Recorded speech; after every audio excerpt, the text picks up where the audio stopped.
Hello friend, गायत्रीबेनના કિચનમાં તમારું સ્વાગત છે। આજે આપણે બનાવીએ છીએ સાબુદાણાની ફરાળી ખીચડી।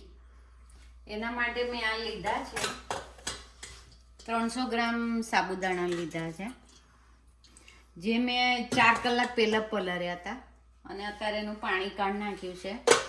એને પોરા કરવાની કંઈ જરૂર નહીં, ખાલી આમ પાણી કાઢીને રાખવાના। પછી આ તેલ લીધું છે, આ તલ છે, આ લીલા મરચાં છે, આ સિંગદાણા મેં શેકીને એનો છોડો કાઢી નાખ્યો છે, અધકચરા કરી દીધા, અને આ એક બટાકો બાફીને મેં સમારીને મૂક્યો છે, આ દ્રાક્ષ છે, આ કાજુ છે, આ લીલા ધાણા છે, અને આ લીલો લીમડો છે। આપણે સૌપ્રથમ ગેસ શરૂ કરીશું। આપણે પેન મૂકી દીધી છે અને ગેસ શરૂ કરી દીધો છે। હવે સૌપ્રથમ આપણે તેલ લીધું, હા તેલ આપણું તેલ ગરમ થઈ ગયું છે। હવે સૌપ્રથમ આપણે આ જીરું લીધું છે એ નાખીશું।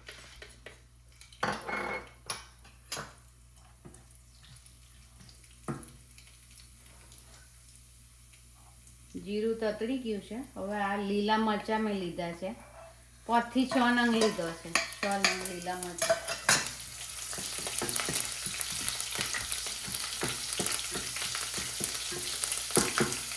હવે આપણે આ શેકેલા સિંગદાણા મેં મૂક્યા છે એ નાખીશું।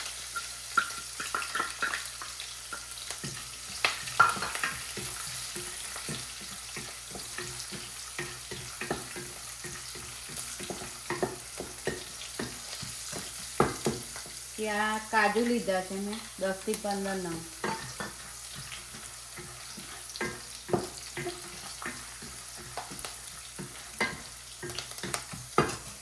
આ લીલો લીમડો લીધો છે મેં, મીઠો લીમડો 10 થી 12 પોના।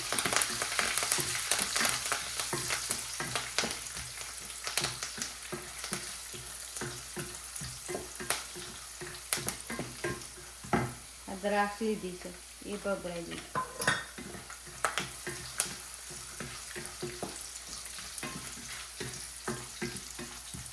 આ તલ લીધા છે મેં, આ છે ને મને ચાલે છે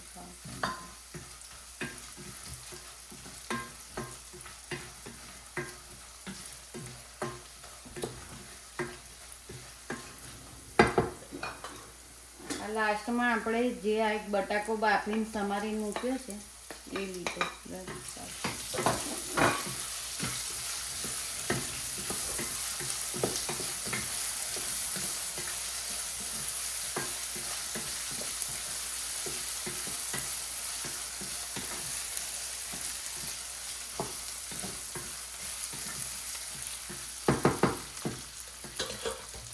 હવે આપણે આ સાબુદાણા જે પાણી કાઢીને લીધા છે એ નાખીશું।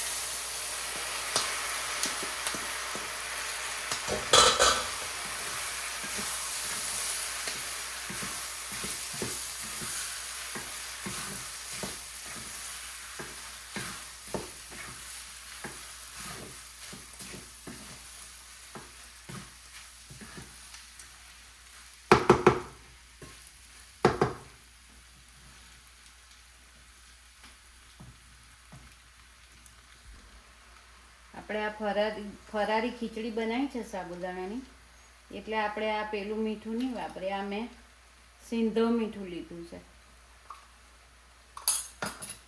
એ સ્વાદ પ્રમાણે નાખ્યું મેં।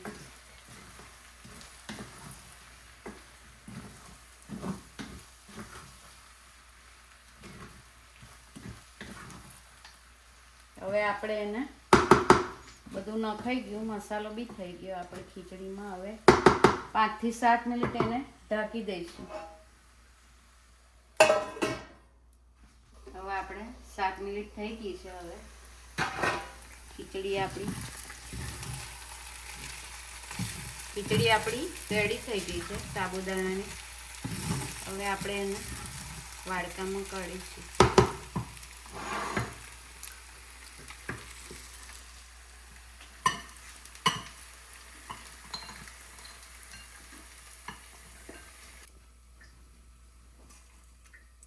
આપણે એમાં ઉપર ધાણા ભભરાઈશું.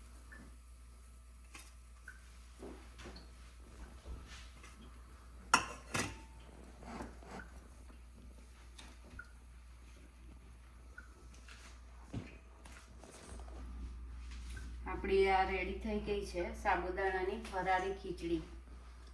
જો તમને મારો વિડીયો પસંદ આવ્યો હોય તો મને લાઈક કરો, શેર કરો અને સબસ્ક્રાઈબ કરો અને બેલ આઇકન દબાવવાનું ભૂલતા નહીં. જય શ્રી કૃષ્ણ, જય માતાજી, થેન્ક યુ.